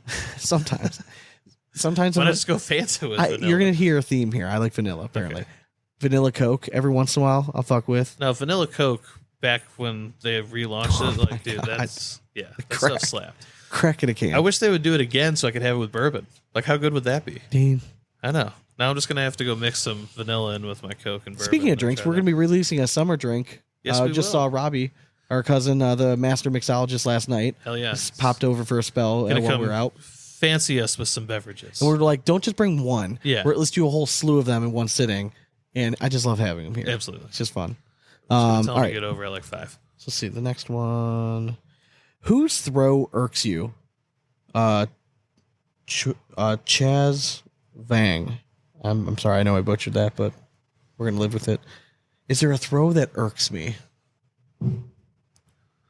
Yeah. Let me think. Cal Malone's, because it's just so smooth, and I never understand how he throws it that far. Trying to think if there's a throw like then I watched and I'm like, wow, how is this guy?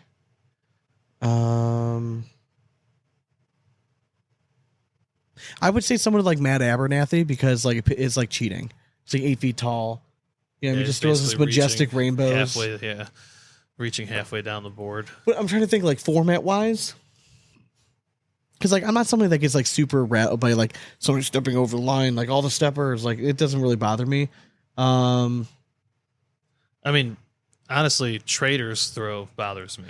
Okay, listen, I'll go Trey Birchfield when he's like dancing all over the place. Yeah, Because he went from being the robot and just on locked on repeat to like falling all over the place. It used to drive me crazy. I'm like, will you fucking fix your mechanics? Yeah, like go back will you and watch. Just how go back to day you were one dominant. and Yeah. just slow everything down, and you're gonna be fine. So that did Yeah, work and for me honestly, for a like while. for me, Traders is kind of the same thing. It's just like how long can you maintain that type of throw? I would say back in the day, DK's double clutch 25 times a game. That used to irk the shit out I of mean, me. he wouldn't be able to last with that shit anymore. No. Shot clock, baby.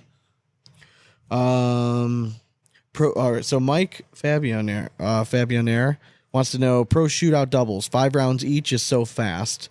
I think if you have to win by 2, it would be more fun. That would be like a different format. I wouldn't hate that, but most of the time I feel like how common are 1-point wins in pro shootouts?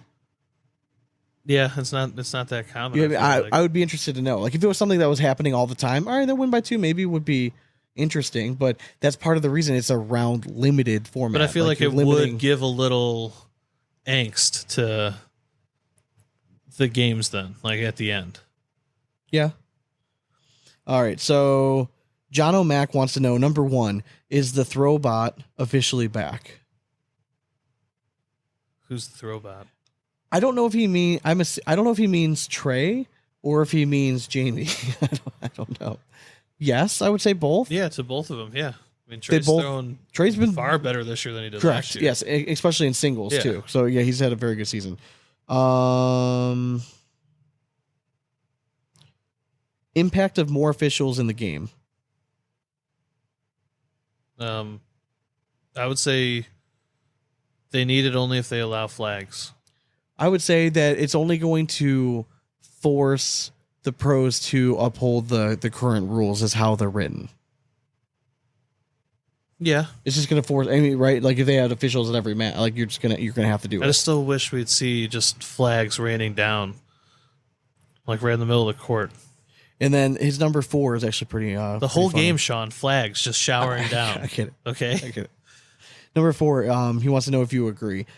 Chili is just a meat sauce and is substantially better with beans. I mean, chili to me is basically like the equivalent of is Sloppy Joe chili. I would say no because I don't like sloppy Joe, but I love chili. So Well, I think it's just a different derivative of chili. It's just different spice palette to make it. But at the end of the day, they're both just kind of like a beefy stew that like it's like a beef gravy with chunks of ground sloppy beef Joe's in it. supposed to be like a beefy stew, though, is it? Yeah, I mean it's extra sloppy for you. Like, but yeah, I am 100% down with beans and chili. Yeah, me too, man. Like I've Like- always had it with beans. So Yeah. like I don't feel like it like why I don't would it care doesn't if, make like, it oh, worse. that's not how it is usually made. Well, like they used to not smoke Yeah, meat who- either. They used to Who just, is it that like doesn't like beans? Is that Texas? Is that like the Texas chili? Like they're like no beans in our chili or something like that. Like it's the purists. They're like, that's not what chili is. I mean, to me, I don't really give So a like, shit. do you just want your chili It's to be worse delicious. then? Yeah. Like, I mean, You don't want to add delicious little pops of like meaty nuggets in there. Like they're beans. It's a musical fruit. it is a musical fruit for sure. Jesse Fountain wants to know, or Fontaine, I don't know if it's a churched up version or not. Fontaine. Do you think ESPN could come up with a better way to describe cornhole? I know we're all nerds, but damn, this is pretty funny. So under the description, ESPN, do you know what it says? No, as it say? Players try to toss a beanbag into a hole at the end of a raised platform. I Like, it. are you fucking kidding me? Yeah. Like, that's what we're going with? Like, that's the best we can come up with? I mean, Description wise? Like, can you ask AI what is cornhole? I wonder if they're Just not. put that in there. Dude, it's baffling. Brandon Zoll wants to know, are Switch Holios ruining the game? See, I don't play enough to really. I think it just depends on your area. Like, I Yeah. don't think it's like a nationwide sweeping across the nation like it's ruining the game. I also think that Switch Holio, it's tough because how are you determining reseeding? You know what I mean? Like, if you're going into rounders and into a bracket, how do you determine that? Yeah. Like, because There's again, different ways is to it do PPR? Is it the amount of points that your team scores? Is it the amount of points you give up? Like, there's a lot of things that kind of go into determining what the next seeding is. So, like, I think it's more of like an area thing. And if you're having people sandbag for it, then they're just fucking losers and they're not cool at life. So well, I mean, there's so many people that, they used to bitch about the blind draws, and now we're just bitching about switches. People are going to complain about everything no matter what you put out there. So to me, just go back to blind draws if you're having an issue with the switch, because I think those are just as fun. All right, Eric Neuenschwander wants to know. Neuenschwander. Stop. I'm like, did I read it right? I did it right. All right, are we losing the respect of casual sports fans that turn on cornhole and hear, in quotes, professional athletes? Didn't we have this discussion just the other day? Yeah. It was just yesterday, I think. Yeah, you're correct. Yeah. What's your take? I think that the term professional is used I can use it very loosely when it returns. I think that there are professional cornhole players in the league. I think there are a lot of really good, talented players that they forget about the professional aspect. I'll leave it at that. I think it's tough. Like, if you're doing it like for a living and you're at the highest level and you're competing in a professional level, yes, you're technically a professional. But like, are we athletes? Man, I want to say yes, only because like, listen, playing in a long ass day tournament, like it is a grind, regardless of how much physical exertion you're putting in, like you are having to put in some sort of like physical grind. So as long as there's that aspect of it, then, and there is some sort of like physical skill, then yeah, I think it's still counts as being an athlete. I mean, do we have to lump it into the athlete category? Can you just be like, I'm a pro cornhole player? Kind of like, I don't like golfers can just be like, I'm a pro golfer. Kind of like how hot dogs are like its own separate thing. No, besides a sandwich. No, they fall under the sandwich category though. So like somewhere down the line, cornhole, since it's a professional sport, okay, they are athletes at some point. Okay. So Jordan Stevenson, because he's an asshole, he's saying you have to pick one. Okay. Golf or cornhole? Forever. Yeah, I'm going golf. Are you really? I'm sorry. I love cornhole.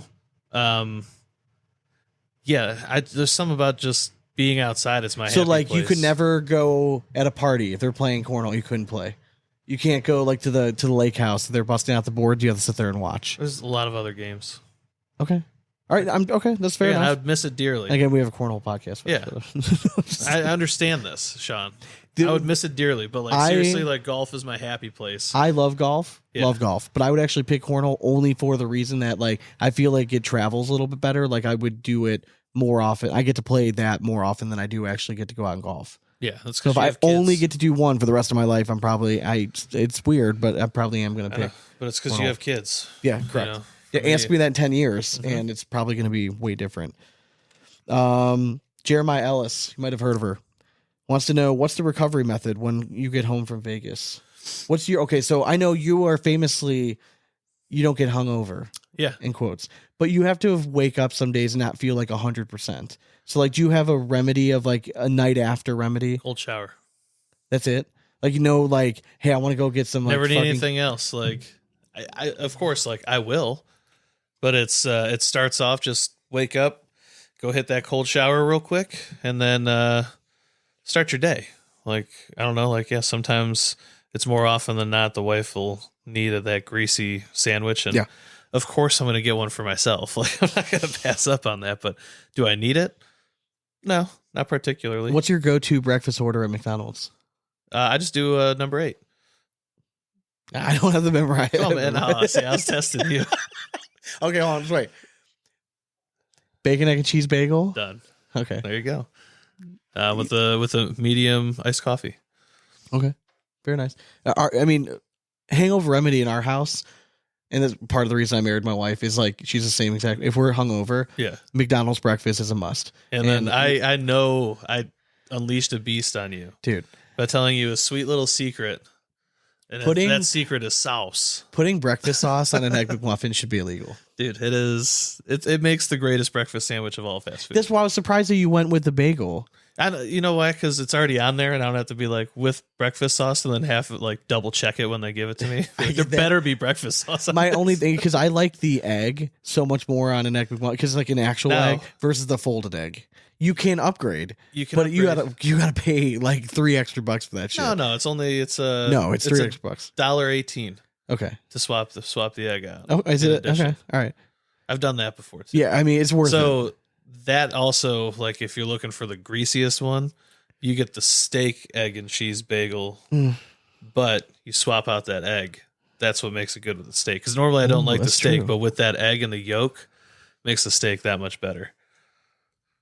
Well, yep. How about that? I know. You're welcome. Wow, that's for free, folks. Yeah, exactly. And if your state doesn't have bagel sandwiches, then sucks that you're not fat like Ohio. I'm not like so. If I'm on like an outing, right? Like if I'm out with the boys, like I'm like hair in the dog, like yeah, for sure. Like I'll get up and I'll just start crushing stuff again, like just get going again. But if I'm like at home, hungover, McDonald's breakfast, chill for a little bit, and then get up and do something. Yeah, I mean, get up and fucking move. You know, like, I will say my favorite thing is like if I have Sunday to like fuck off, do whatever I want after a hard night of drinking on Saturday, I do love a nice like 10 or 11 o'clock Bloody Mary.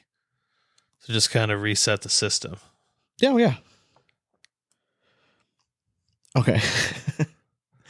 I love this. We got a lot of questions. I love you guys. These are funny. Sean Clack wants to know, you apply to be part of the Avengers, but you were rejected because your superpower is kind of boring. What is it?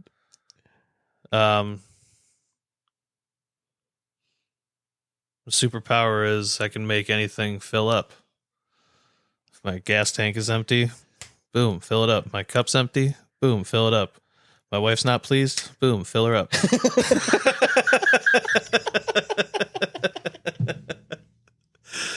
such a good one. Oh, there you go. Damn you. That's there you such go. a good one. Okay.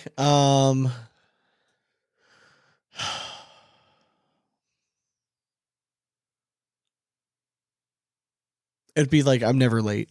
Just always on time. Just walking right on time. What's your superpower? Do you see what time it is? Yeah. Exactly. Right as I walk in. Never late, man. That would fucking suck. I'm here. What? Of course you are never late, man. Your promptness is what makes you awesome. Okay. Oh, God. I'm already seeing that comic, though. Hey, we could be a duo. Never late, man, and fill her up, man. All right. Jared Bennett wants to know, why is Donald McPhee called the voice of Cornhole? Does anyone actually listen to him when he talks? I could think of 5 people worthy of that title, and he isn't one of them. Help me understand, please. I mean, you could just write anything you want on Facebook. Yeah. And the internet's filled with wild stuff. So first of all, is the voice of Cornhole. We've joked for many years. He's like the bronze voice of Cornhole. All right. Because we love Don McPhee. Yes, we do. He is the voice of Cornhole because if you're new to this, maybe you're not realizing that Donnie and Brendan were the podcast for the Dogcast. Yeah. He was one of the original like voices of Cornhole when there was none of this podcast stuff out there about Cornhole.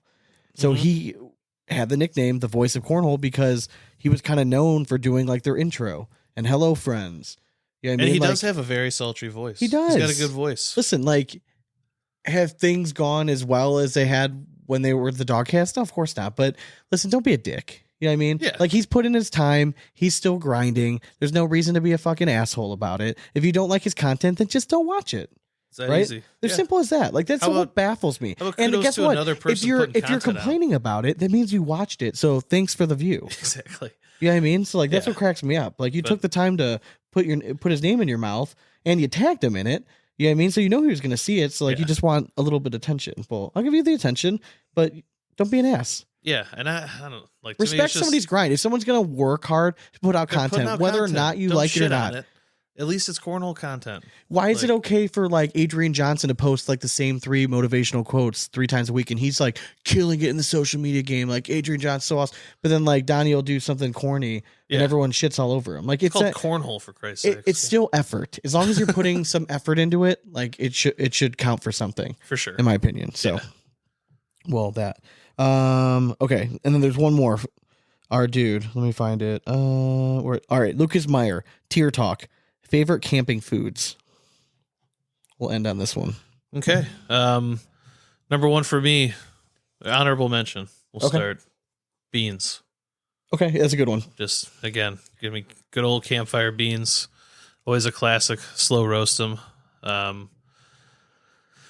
Number 3, it's probably going to be one for you, but I'm going a hot dog. Okay. Again, I'm not a huge hot dog fan, but it's easy and convenient, and yeah, they don't taste terrible. Like, yeah, I'll go with it. Then number 2 would be any fish that we just caught and cooking it fresh at the house. Okay, that's good. Like, yeah, love cooking it. We do it at the lake every so often. It's bomb. For sure. Love that. Then number 1 would just be any kind of ridiculous piece of meat that I could just sit over a fire for as long as humanly possible. A giant piece of meat. Yes. Okay, I like that. So I've done a huge pork butt. I've done a tomahawk steak, Okay. like over open fire before. Ooh. Yeah. It's Fuck pretty yeah. fucking good. Okay, So, surprise, hot dogs are on the list. So Yeah. I'll make that 3. Okay. They can easily slide We'll up tie to it. 1. We'll and tie down. that up. Number 2, kind of along same theme, also a cylindrical type meat theme, if you want. Theme. There's nothing like good sausage, like sausage links in the morning on a cast iron skillet, like on the fire, like Gotcha. just banger.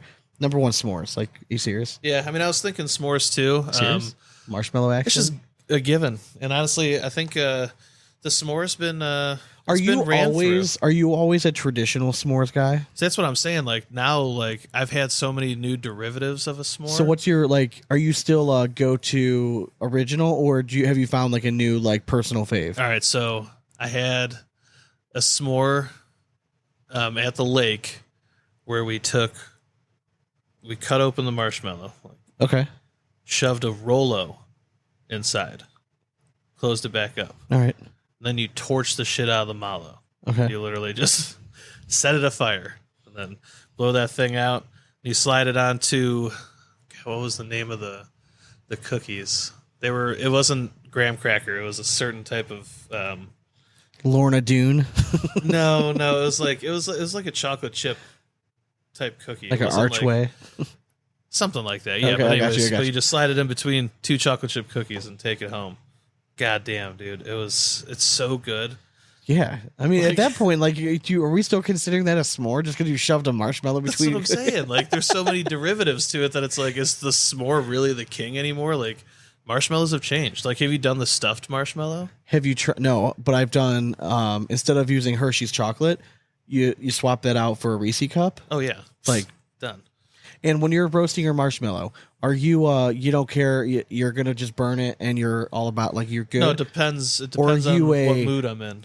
Do you take pride in trying to get it perfectly Yeah, golden if brown? I'm sitting there and I want to enjoy just one perfect I'm with s'more, you. Yeah. I will take the time to make Like the that kids are mallow always perfect. like, I'll make your marshmallow. I'm like, no, you won't. Like if Yeah. I'm going to eat it, I want it done right. So sit back and watch and learn. But Like, then you guys there's are other gonna learn times, something. like, if I'm a little tipsy or something, I want to just crush 3 or 4 of them. It's Yeah. like, just burn those bitches and let's move on. So are you a steady rotation kind of guy? Or are you like a fade in and out Yeah, to the more of a flame kind of fader. guy? All Yeah. right. I Fade if and twist. if I find a good spot, I do like to twist, like just slow rotation. Well, yeah, and I'm always that guy.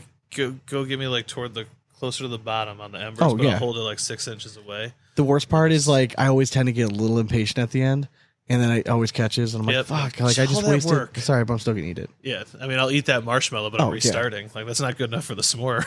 You're correct. So my blood sugar levels are going to slowly rise because whenever we have bonfire stuff in the back, my kids want to hey, let's make marshmallows. Logan will eat it, but Nora doesn't even like marshmallows. She just Yeah. wants to make it. And then she's like, here, Dad, you can eat this. I'm like, oh, okay. Hey, what? Diabetes. Here we come. Diabetes. Can't wait to not be able to feel my feet in 10 years. That's going to be exciting. So we'll do that. So hell yeah. All right. You want to cue the rap horn? Do I ever? I would hope so. Reach us at Instagram, Twitter, and YouTube at Big Asp Cornhole. And Facebook at Big Asp Cornhole Podcast. Thanks again to our sponsors. Go over to DragginBags.com. Drop code BIGASP12 at checkout to save yourself some money on some sweet new bags. Don't forget about Black Sheep Baggers. If you go to blacksheepbaggers.com, they have a bag for you. Join the movement. Become a Black Sheep. Go to blacksheepbaggers.com. Use code BIGASP.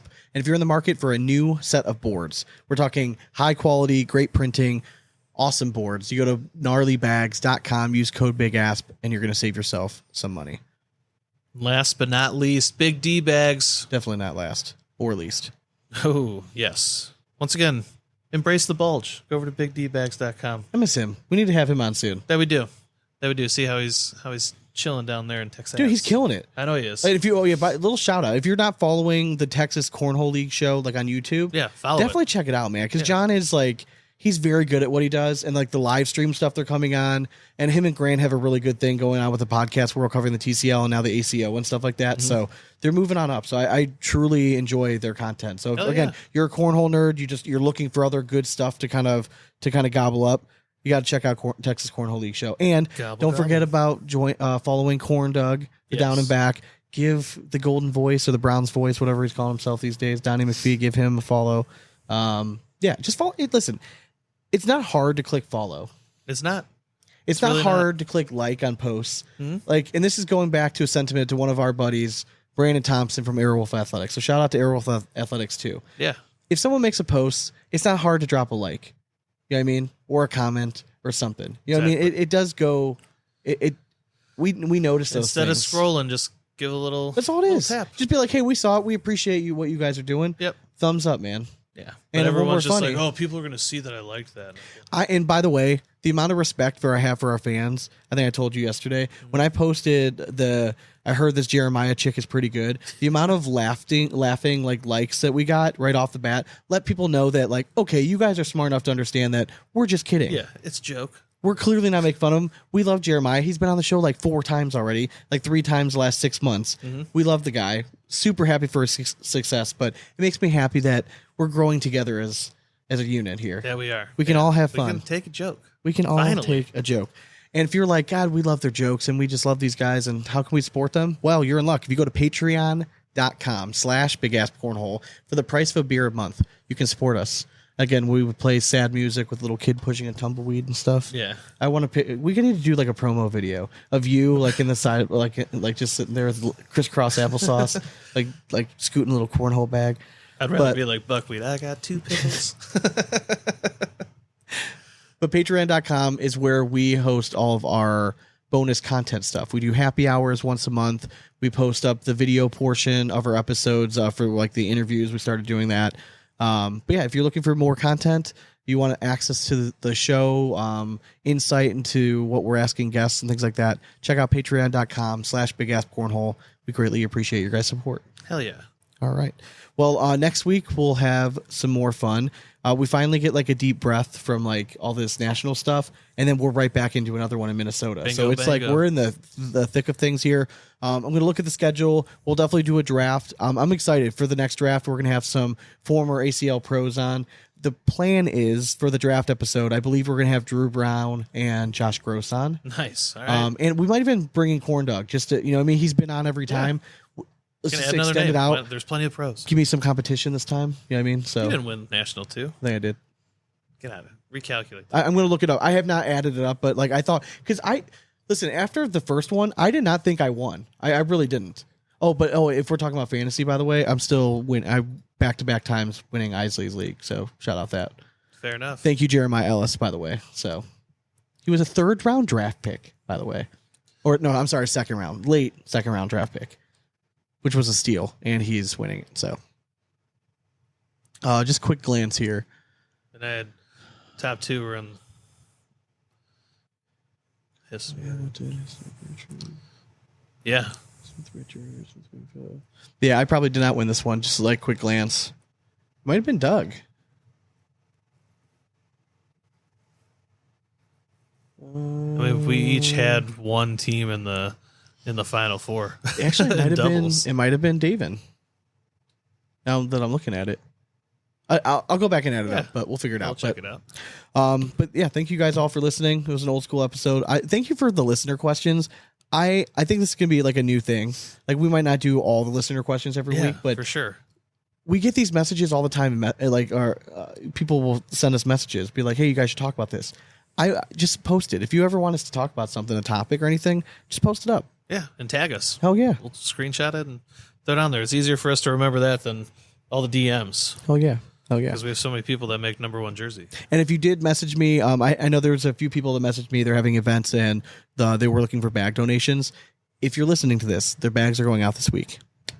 I just needed to get them all together. There you go. Needed to look at the whatever we have lying around still, which is way too many bags. It's a lot. It's so way too many please. bags. So, all right, folks. Well, hope you guys enjoyed the episode. We'll be back again next week with more audio gold. But until then, we hope you throw it straight. And it's nothing but 4 baggers from here on out. Cornhole it. Later.